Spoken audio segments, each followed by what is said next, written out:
చైత్ర రథం ప్రేక్షకులకు స్వాగతం, నమస్కారం. పీ4 ఏంటి, దాని విధి విధానాలు ఏంటి, ఎలా ప్రజలకు ఉపయోగపడుతుంది, దాని గురించి తెలుసుకునే ప్రయత్నం చేద్దాం. మనతో పాటు సీనియర్ జర్నలిస్ట్ సత్యమూర్తి గారు ఉన్నారు. వారిని అడిగి మరిన్ని విశేషాలు తెలుసుకునే ప్రయత్నం చేద్దాం. సార్ నమస్తే. నమస్కారం అండి. సార్, పీ4 అంటే నాకు కొంత అవగాహన ఉంది, సాంతం అర్థం కావట్లేదు. అలాగే ప్రజలు కూడా అపోహలు ఉన్నాయి. దానికి తగ్గట్టు జగన్మోహన్ రెడ్డి అండ్ ఇతరులు వాళ్ళకి అర్థం కాక ప్రజలను కన్ఫ్యూజ్ చేస్తున్నారు. పీ4 ఏంటి, దాని విధి విధానాలు ఎలా ఉంటాయి, చంద్రబాబు గారు చెప్పినట్టు 20 లక్షల మంది ధనికులు అయ్యే అవకాశం ఉందా? ఇక్కడ ఇది ఒక కాన్సెప్ట్ అండి.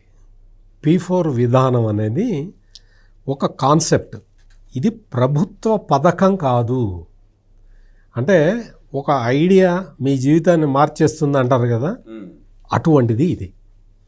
ఇక్కడ పబ్లిక్ ప్రైవేట్ పార్ట్నర్షిప్ ఇప్పటివరకు మనం చూసాం. అది పీ3 మోడల్ అంటారు. Public private people partnership, this is called P four model. అంటే ఏంటి ఈ పీ4 మోడల్ అంటే? పబ్లిక్ ప్రైవేటు పీపుల్ పార్ట్నర్షిప్ ఏంటి? ఇక్కడ ఏంటి అంటే, కొన్ని కంపెనీలకి మనం చూసాం కార్పొరేట్ సోషల్ రెస్పాన్సిబిలిటీ అనేది పెట్టారు. వాళ్ళకు వచ్చిన నికర ఆదాయంలో కొంత పర్సంటేజీ సమాజానికి ఖర్చు పెట్టాలి అనేది కాన్సెప్ట్. అది ఎందుకు పెట్టారు అంటే, ఈ సరళీకృత ఆర్థిక విధానాలు వచ్చిన తర్వాత దేశంలోకి ఈ సరళీకృత ఆర్థిక విధానాలు వచ్చిన తర్వాత చాలా సంపద పెరిగింది. ఆ సంపద ప్రైవేట్ కంపెనీలు అంతకుముందర 10 కంపెనీలు ఉంటే అవి ఒక 1000 కంపెనీలు అయినాయి. వాళ్ళ దగ్గరికి సంపద చేరుతూ ఉన్నది. అవి సక్సెస్ అయినాయి. పెట్టుబడులు ఎక్కువ వస్తూ ఉన్నాయి. తద్వారా ఎంప్లాయ్మెంట్ వస్తూ ఉన్నది. తద్వారా ప్రొడక్టివిటీ పెరుగుతున్నది. ఇది జీడిపిని పెంచుతూ ఉన్నది. సరళీకృత ఆర్థిక విధానాల వల్ల జరిగిన ప్రయోజనం ఇది. ఈ ప్రయోజనంలో పాలు పంచుకుంటున్న ప్రజల సంఖ్య రోజురోజుకి పెరుగుతున్నది. కానీ ఈ మొత్తం ఈ స్ట్రక్చర్లోకి రాని ప్రజలు ఇంకా బయట ఉన్నారు. నేను చెప్పింది పాయింట్ మీరు కేర్ఫుల్గా మీరు అబ్జర్వ్ చేస్తే. ఇంటరప్షన్ సార్, మొన్న మాజీ మంత్రి అంబటి రాంబాబు మాట్లాడుతూ పబ్లిక్ పీపుల్ ఒకటే కదా, రెండు ఎట్లా విడివిడిగా అవుతాయి, వేరువేరుగా ఎట్లా అవుతాయి, జనాలు మోసం చేస్తున్నారు అన్నట్టు మాట్లాడాడు. అట్లా పబ్లిక్ ఏంటి, పీపుల్ ఏంటి? అంబటి రాంబాబుకి జల వనరుల శాఖ మంత్రిగా పనిచేసిన అంబటి రాంబాబుకి పోలవరం అంటే ఏంటో తెలియదు. అటువంటిది పబ్లిక్కి పీపుల్కి తేడా తెలుస్తుందని నేనైతే అనుకోను. పబ్లిక్ అంటే పబ్లిక్ లిమిటెడ్ కంపెనీస్, పీపుల్ అంటే ప్రజలు, పబ్లిక్ పార్ట్నర్షిప్ అంటే పబ్లిక్ లిమిటెడ్ కంపెనీలు. అది తెలియకుండా అతను మంత్రి ఎట్లా ఉన్నాడు, అతను వచ్చి అంటే అఫ్కోర్స్ ఈ విషయాలన్నీ తెలిస్తే జగన్మోహన్ రెడ్డి దగ్గర రానివ్వడు కాబట్టి ఈ అంబటి రాంబాబు లాంటి వాళ్ళనే దగ్గర రానిస్తాడు. ఇక్కడ ఈ సరళీకృత ఆర్థిక విధానాలలో కారణంగా వచ్చిన పరిశ్రమలు లేకపోతే వాటిట్లో పనిచేసే స్ట్రీము అదంతా సంపద సృష్టి అదంతా జరుగుతూ ఉన్నది. ఈ స్ట్రీమ్లో లేని ప్రజలు చాలామంది ఉన్నారు. వాళ్ళు పేదరికంలో బాధపడుతూ ఉన్నారు. ఈ పేదరిక నిర్మూలన కోసం ఇందిరాగాంధీ టైం నుంచి చాలా ప్రయోగాలు జరిగినాయి. చాలామందికి బర్రెలు గొర్రెలు ఇవ్వటం, రకరకాల వ్యవసాయ అనుబంధ రంగాల్లో వాళ్ళని ప్రవేశపెట్టి వాళ్ళని కొంచెం ఆర్థికంగా వృద్ధి చేయాలని చూడటం, ఇదంతా చేశారు. ఆ టైం నుంచి ఇప్పుడు మనకి తెలుసు ఎన్టీ రామారావు ముఖ్యమంత్రి అయిన కొత్తల్లో నుంచి పక్కా ఇళ్ళు లేకపోతే కిలో 2 రూపాయల బియ్యం, 50 రూపాయలకి హార్స్ పవర్ కరెంటు, వ్యవసాయదారులకి జనతా వస్త్రాలు, ఇవన్నీ పెట్టారు. అంటే ఇందిరాగాంధీ టైం నుంచి ఎన్టీ రామారావు టైం వరకు పేదరికం ఉన్నట్టే కదా, ఆ తర్వాత కూడా ఉన్నట్టే కదా, ఆ తర్వాత కూడా పేదరికం ఉంది. మరి దీనికి పరిష్కారం ఏంటి? పరిష్కారం ఏమిటి అంటే ఈ పీ4 మోడల్ అని చెప్పి చంద్రబాబు నాయుడుకి ఒక ఐడియా వచ్చింది. ఈ పీ4 మోడల్ని ఇంప్లిమెంట్ చేయగలిగితే కొంతవరకు పేదల్ని గట్టెక్కించవచ్చు, పేదరికం నుంచి బయటికి తీసుకురావచ్చు అని ఆయనకు ఒక ఐడియా. అసలు చంద్రబాబు నాయుడికి ఈ ఐడియా ఎట్లా వచ్చింది అనేది కూడా నెక్స్ట్ మీ క్వశ్చన్ అదే అయ్యి ఉంటుంది. మీరు క్వశ్చన్ అడగక ముందరే నేను చెప్తాను. చంద్రబాబు నాయుడు ముఖ్యమంత్రి అయిన తర్వాత, అంటే అప్పటి వరకు కేంద్రంలో డ్వాక్రా అనేది ఒక చిన్న స్కీమ్. అది గ్రామీణ పేదరికాన్ని నిర్మూలించడానికి, అందులో ఉన్న మహిళల్ని కొంచెం చైతన్యం చేయటానికి డ్వాక్రా అనేది ఒక స్కీమ్ ఉంది. అదే పట్టణ ప్రాంతాల్లో మెప్మా అని ఉంటుంది, పట్టణ పేద మహిళలకి వాళ్ళ కోసం అని చెప్పి మెప్మా స్కీమ్ ఉంటుంది. ఈ డ్వాక్రా స్కీముని తీసుకొని దీని ద్వారా గ్రామీణ పేదరికాన్ని మనం దూరం చేద్దామని చెప్పి చంద్రబాబు నాయుడు ప్రయోగం చేసి డ్వాక్రాని సక్సెస్ చేశాడు. చేసిన తర్వాత వాట్ నెక్స్ట్? డ్వాక్రా సక్సెస్ అయింది.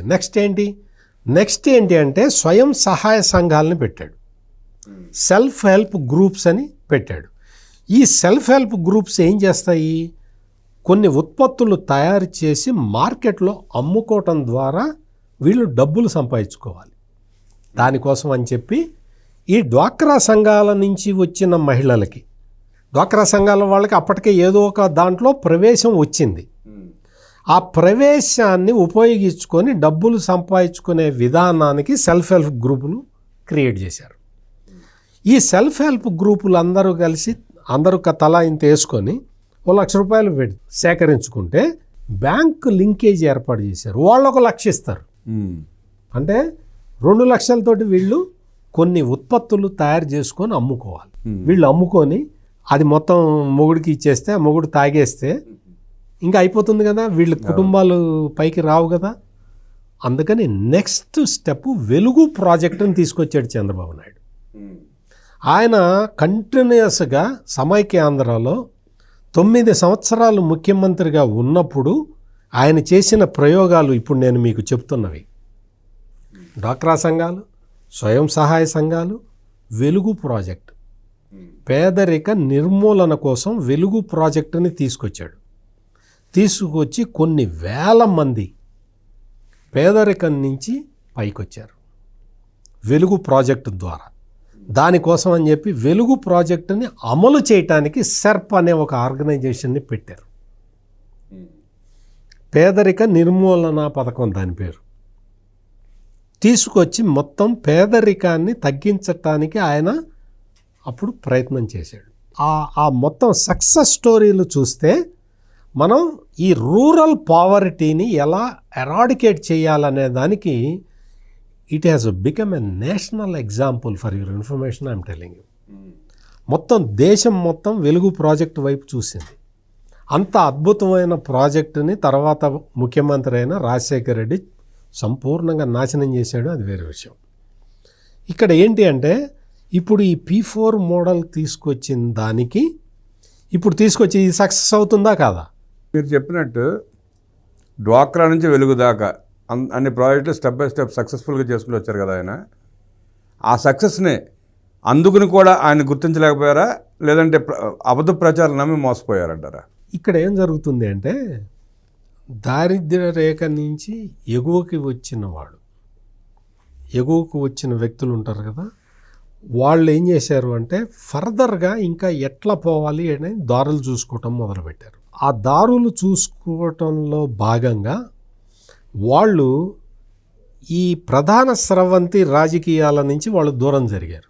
అంటే మీకు ఒక మాటలో చెప్పాలంటే వాళ్ళు ఓటు వేయటం కూడా మర్చిపోయారు. ఈ పేదరిక నిర్మూలన పథకాలని ఆ తర్వాత వచ్చిన కాంగ్రెస్ ప్రభుత్వం సర్వనాశనం చేయటంతో ఎందుకు నాశనం చేశారు? వెలుగు ప్రాజెక్టుని కంటిన్యూ చేస్తే చంద్రబాబు నాయుడికి పేరు వస్తుందన్న ఏడుపుతోటి ఆ వెలుగు ప్రాజెక్టు మొత్తాన్ని చీకట్లోకి తీసుకెళ్లారు, నాశనం చేశారు.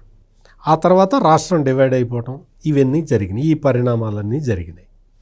ఈ పరిణామ క్రమంలో మీకు ప్రజలకి ఇప్పటికీ కూడా మీరు ఎవరిని అడిగినా సరే మీకు ఫస్ట్ ఆపర్చునిటీ ఇచ్చింది ఎవరు అంటే చంద్రబాబు అని చెప్తారు. ఇప్పుడు ఆంధ్రాలో చెప్తారు, తెలంగాణలో చెప్తారు, ఎక్కడైనా అదే మాట చెప్తారు.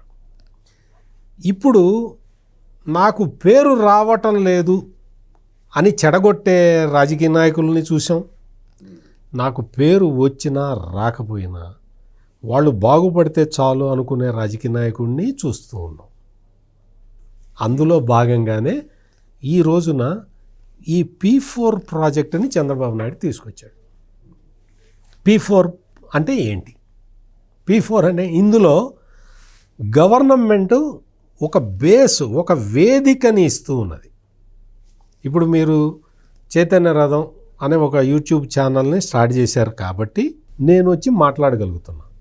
అవును. మీరు చైతన్య రథం యూట్యూబ్ ఛానలే లేదనుకోండి, నేను వచ్చి ఎక్కడ మాట్లాడతాను? మాట్లాడే అవకాశం కూడా లేదు. మాట్లాడే అవకాశం లేదు కదా. అందుకని ఈ వేదికని రాష్ట్ర ప్రభుత్వం క్రియేట్ చేస్తుంది. వేదికని క్రియేట్ చేస్తుంది కానీ ఆ వేదికలో గవర్నమెంట్ పార్టిసిపేట్ చేయదు. ఎంతవరకు? ఆ వేదిక క్రియేట్ చేయటం వరకే పార్టిసిపేషన్ ఉంటుంది. ఇక్కడికి వచ్చిన తర్వాత ప్రైవేట్ పీపుల్, పబ్లిక్, పీపుల్, ఈ పార్టిసిపేషన్ జరుగుతుంది ఇక్కడ. ఈ వీళ్ళు ఎట్లా చేస్తారు ఏంటి అంటే, గవర్నమెంట్ చెప్పా కదా, గవర్నమెంట్ ఈజ్ ఎ ఫెసిలిటేటర్. ఎట్లా ఫెసిలిటేట్ చేస్తుంది అంటే, మొత్తం రాష్ట్రం మొత్తంలో గ్రామ సభలు పెట్టి మీ ఊళ్ళో ఉన్న పేదవాళ్ళ జాబితా నాకు పంపించు అని అడుగుతుంది. అది మీరు నేను అడిగితే పంపిస్తుంది కదా. గ్రామ సభ పెట్టే అవకాశం కూడా లేదు కదా. అది గవర్నమెంట్ పార్టిసిపేషన్. వచ్చిన తర్వాత ఈ స్పాన్సరర్లు ఎవరు ఉంటారో వాళ్ళకి మార్గదర్శి అని పేరు పెట్టింది. వీళ్ళని సెలెక్ట్ చేసుకుంటుంది. బలానా వ్యక్తి అని వీళ్ళని సెలెక్ట్ చేసుకుంటుంది. సెలెక్ట్ చేసుకొని మీరు ఎంత పెట్టగలుగుతారు?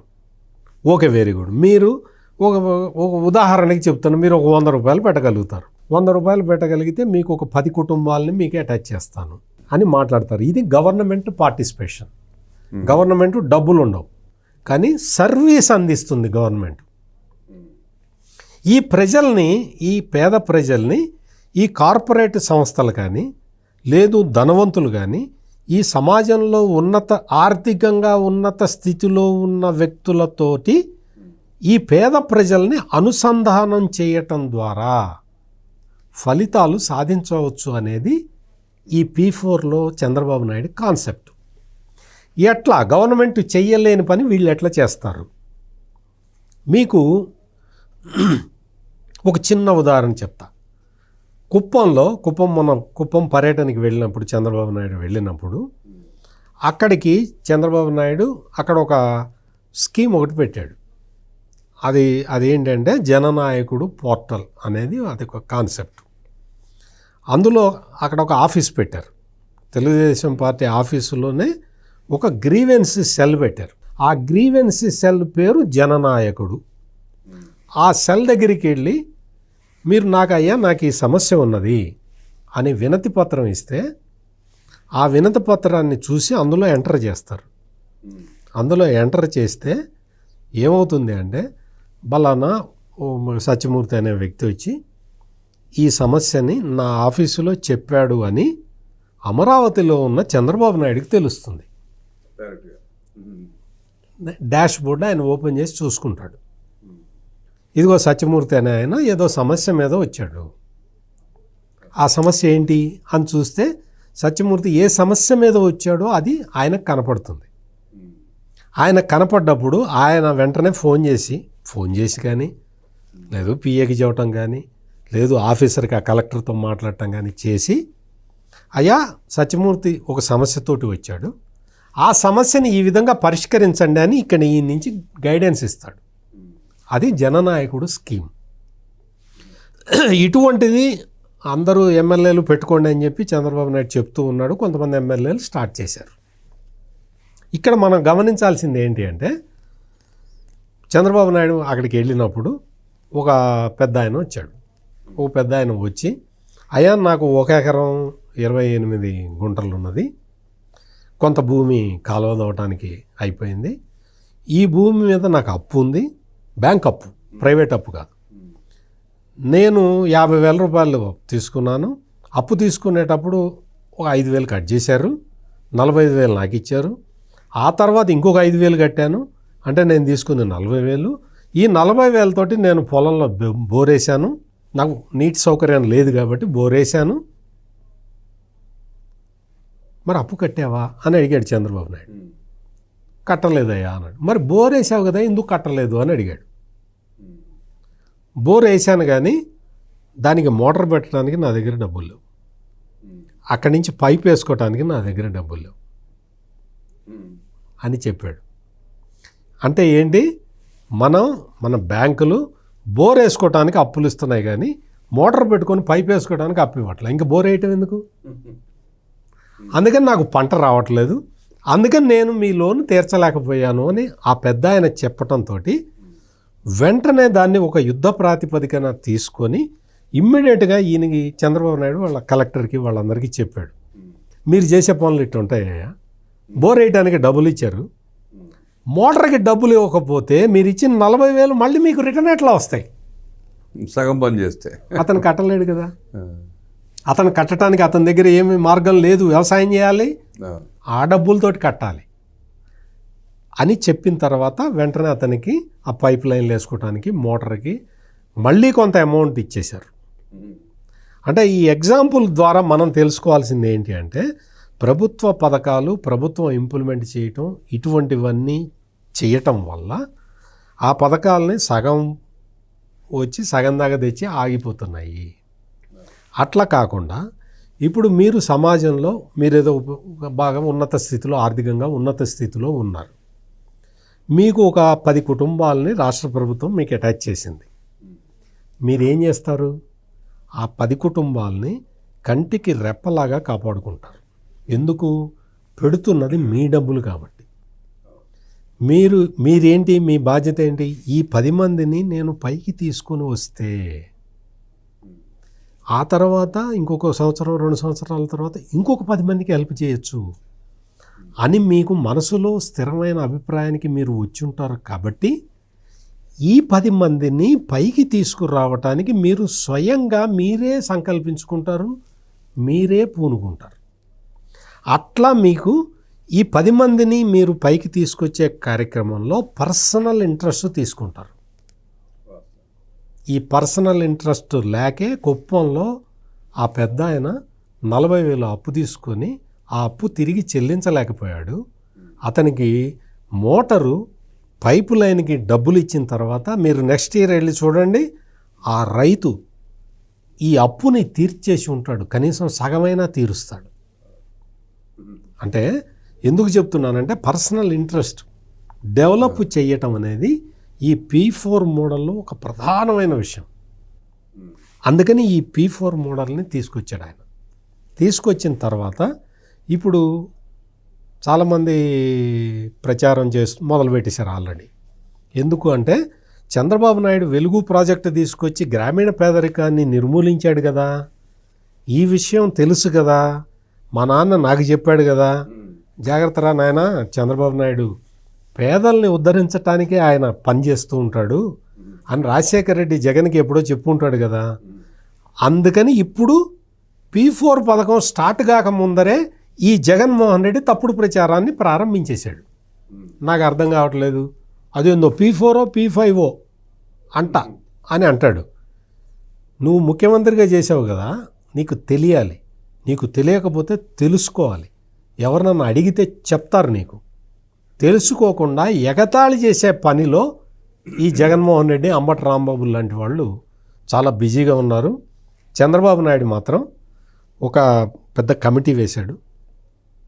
ఆయన chairman, deputy CM Pawan Kalyan vice చైర్మన్గా ఒక కమిటీ ఫామ్ అయింది. అందులో నిష్ణాతులైన వ్యక్తులు, అంటే ఈ సోషల్ రిఫార్మ్స్ ఎట్లా తేవాలి అని పరిశోధనలు చేసిన వాళ్ళు అందులో సభ్యులుగా రాబోతూ ఉన్నారు. ఆ కమిటీ రాష్ట్ర స్థాయి నుంచి గ్రామ స్థాయి వరకు ఉంటుంది. అదే ప్యాటర్న్లో కమిటీ నియోజకవర్గంలో ఎమ్మెల్యే చైర్మన్గా ఉంటాడు. ఎమ్మెల్యే చైర్మన్గా ఉండి అక్కడేదో ఎంజాయ్ చేయటానికి కాదు, ఆ ఎమ్మెల్యే కానీ ఆ కలెక్టర్ కానీ వాళ్ళ బాధ్యత ఏంటి అంటే, వాళ్ళు మార్గదర్శుల్ని తీసుకురావాలి, నిజమైన మార్గదర్శనం తీసుకురావాలి. అది వాళ్ళ బాధ్యత. బంగారు కుటుంబాలకి అటాచ్ చేయాలి. అందుకని ప్రతి ఒక్కళ్ళకి రెస్పాన్సిబిలిటీ ఫిక్స్ చేస్తూ ఉన్నాడు. జిల్లా లెవెల్లో మంత్రి ఉంటాడు, కలెక్టర్ ఉంటాడు, నియోజకవర్గంలో ఎమ్మెల్యే ఉంటాడు, ఎవరో ఆర్డీఓ ఎవరో ఉంటారు కదా, వాళ్ళని పెడతారు. ఇది P4 మోడలు. డెఫినెట్గా అంటే స్పాన్సర్ దొరికాడు కదా అని ఆ డబ్బులు తీసుకొని నువ్వు తాగితే నువ్వు పైకి రావు, నిన్ను ఈ స్పాన్సర్ వదిలేస్తాడు. 1 సంవత్సరం చూస్తాడు, వదిలేస్తాడు.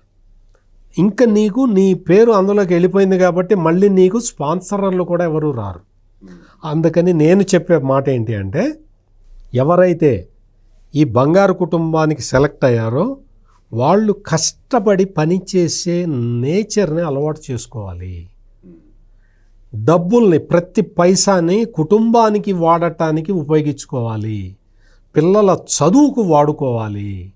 అంతే తప్ప దుర్వ్యసనాలకి బానిసలు కావద్దు. ఈ ఛాన్స్ P4 ఛాన్స్ని గనక మిస్ అయితే మళ్ళీ మీకు ఇటువంటి అవకాశం మీకు రాదు. అందుకే ఆయన కూడా ఎక్కువ ఆడపడుచులకే పార్టిసిపేట్ చేసే అవకాశం కల్పిస్తున్నాడు. సహజంగా అంతే, సహజంగా. వాళ్ళైతే బాధ్యతగా ఉంటారు. నేను మొదటి నుంచి చెప్పింది, చంద్రబాబు నాయుడు మొదటి నుంచి కూడా డ్వాక్రా మహిళ అన్నాడు తప్ప మగవాళ్ళకి డ్వాక్రా పెట్టలేదుగా. చెప్తున్నా, విషయం చెప్తున్నా. సెల్ఫ్ హెల్ప్ గ్రూపులు కూడా అందరూ ఆడవాళ్ళకే. ఎందుకు అంటే ఆడవాళ్ళు ఎన్రిచ్ అయితే సమాజం ఫ్రూట్ఫుల్గా ఉంటుందనేది చంద్రబాబు నాయుడు కాన్సెప్ట్. ఆ కాన్సెప్ట్ తోటే ఇదంతా, ఈ వర్కౌట్ అంతా జరుగుతున్నది. ఆల్రెడీ చాలామంది మేము పార్టిసిపేట్ చేస్తామని సమాజంలో ఉన్నత స్థాయిలో ఉన్న వ్యక్తులు ముందరికి వస్తూ ఉన్నారు. వాళ్ళందరూ ఇందులో పార్టిసిపేట్ చేయబోతూ ఉన్నారు. ఆ ప్రసాద్ సీట్స్ అనే ఆయన వచ్చి మొత్తం 10 కోట్లు ఇచ్చేసి నేను ఆ లిఫ్ట్ ఇరిగేషన్ ఏం పెడతానండి అంటాడు. కాలం మీద పాప రైతులకు ఉపయోగపడేది, అదెవరో ఆయనకు ఉపయోగపడేది కూడా కాదు. ఒక మండలం దగ్గర ఉపయోగపడుతుంది. మొత్తం ఒక మండలానికి నీళ్లు ఇచ్చే ఇది నేను చేస్తానండి అని చెప్తే దానికి ఆ 10 కోట్లతోటే ప్రాజెక్టు పెట్టట్లా. లిఫ్ట్ ఇరిగేషన్ ప్రాజెక్టు వరకు ఆ 10 కోట్లు పెడతారు, గవర్నమెంట్ కొంత వేస్తుంది. గవర్నమెంట్ లింక్ కెనాల్స్ అన్నీ తవ్విచ్చేస్తుంది, దానికి డిపిఆర్ రెడీ అయిపోయింది. అంటే గవర్నమెంటు ఏదో ఒడ్డును కూర్చొని ఆనందించదు, పార్టిసిపేట్ చేస్తుంది అందులో. సో అందుకని P4 మోడల్ అనేది ఇది it will go in a long way. నిజంగా కూడా పని చేసే ఆపర్చునిటీ వచ్చిన వాడు అదృష్టవంతుడు. అదృష్టాన్ని ప్రజలు దూరం చేసుకోకుండా ఉండాలి. చంద్రబాబు నాయుడు గారు మీకు సుమారుగా 40 సంవత్సరాలు తెలుసు. ఆయన చూస్తూ ఉన్నారు. మీరు ఒక జర్నలిస్ట్గా ఆయన అబ్జర్వ్ చేశారు. మీరు తెలుగుదేశం పార్టీకి వ్యతిరేకంగా ఉన్న వార్తాపత్రికల్లో పనిచేశారు, అనుకూలంగా ఉన్నట్లు పనిచేశారు. ఇప్పుడు న్యూట్రల్గా జర్నలిస్ట్గా చేస్తున్నారు. చంద్రబాబు నాయుడు గారు చేపట్టిన ఏ కార్యక్రమమైనా సక్సెస్ అవుతూ వచ్చింది. అలాగే ఇప్పుడు ఈ టర్మ్లో P4 ఒకటి, పోలవరం బనకచెర్ల 2 ఆయన తీసుకున్నారు. 2 ఎలా సక్సెస్ అవుతాయి అంటారు? వాటిని ఎలా వివరిస్తారు? ఇప్పుడు P4 అయితే చెప్పాను, ఇది సక్సెస్ కావడానికి అవకాశాలు నాకైతే కనపడుతూ ఉన్నాయి. ఎందుకంటే ఆల్రెడీ ఆయనకి ట్రాక్ రికార్డు ఉంది. వెలుగు ప్రాజెక్టు ట్రాక్ రికార్డు ఆయనకు ఉంది కాబట్టి P4ని సక్సెస్ చేస్తాడు, అందులో డౌటే లేదు.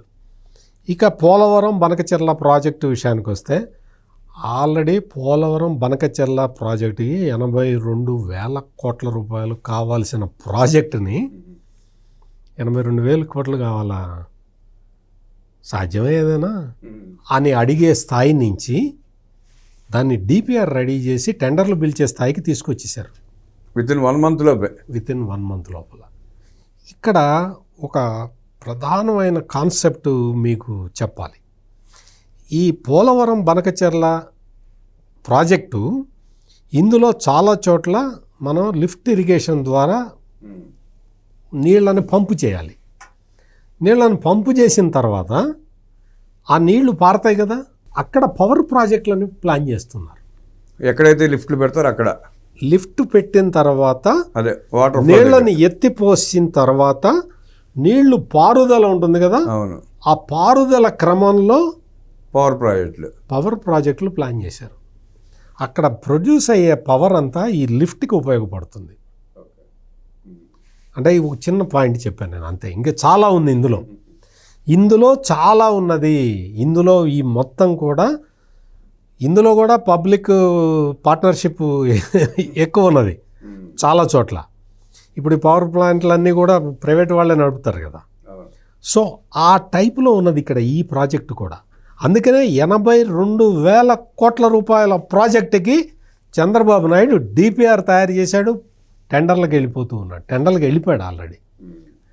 అందుకని మీకు ఇది ఏంటి, గోదావరి కృష్ణ అనుసంధానం. బనకచెర్ల హెడ్ రెగ్యులేటర్ దగ్గర, రిజర్వాయర్ దగ్గర గోదావరి నీళ్లు అక్కడ దాకా తీసుకెళ్ళటము అంటే అది ఒక భగీరథ యత్నం. దాన్ని మధ్యలో అన్నీ ఇప్పుడు చేస్తారు. వెలిగొండ ప్రాజెక్టు మీద నుంచి వెళ్తుందన్నమాట. సో అందుకని ఇవన్నీ కూడా ఉన్న స్ట్రక్చర్లు, వెళ్తూ వెళ్తూ చెరువుల్ని నింపుకుంటూ వెళ్తారు. సో అందుకని కృష్ణా గోదావరి నదుల అనుసంధాన ప్రాజెక్ట్ ఇది. అంతకుముందు మీకు తెలుసు, పోలవరం కన్నా ముందర పట్టిసీమ ప్రాజెక్టు కట్టి పట్టిసీమ నీళ్లు తీసుకెళ్ళి కృష్ణా డెల్టాకి అందించే ప్లాన్ చేసిన వ్యక్తి చంద్రబాబు నాయుడు. అది సాకారం చేశాడు విత్ ఇన్ రికార్డ్ టైంలో. అప్పుడే పూర్తయింది ఆ పట్టిసీమ అని అడిగారు చాలామంది.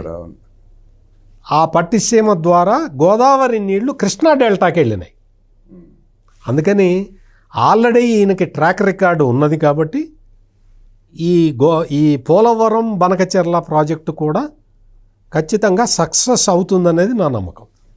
ఇప్పుడు ఆయన సంకల్పించినట్టు పోలవరం పూర్తయి అమరావతి తయారైపోయి బనకచెర్ల కూడా పూర్తయిపోతే ఆంధ్రప్రదేశ్ నభూతన భవిష్యత్తు నిజంగా ఆయన పేరు చిరస్థాయిగా నిలబడిపోతుంది. ఈ ప్రాజెక్టులకు సహకరించకుండా జగన్ రెడ్డి లాంటి వాళ్ళు చేస్తున్న నికృష్టపు ప్రచారాలని ఎలా తిప్పికొట్టాలంటారు? ఇప్పుడు ప్రాజెక్టు సక్సెస్ చేస్తే చాలు జగన్మోహన్ రెడ్డి నోరు మూతపడిపోతుంది ఆటోమేటిక్గా. ఎంత దుష్ప్రచారం చేసినా ప్రజలు ఎవరు నమ్మరు. P4 గురించి, పోలవరం బనకచెర్ల గురించి అనేక విషయాలు తెలియజేసిన సత్యమూర్తి గారికి ధన్యవాదాలు తెలియజేస్తూ నమస్కారం.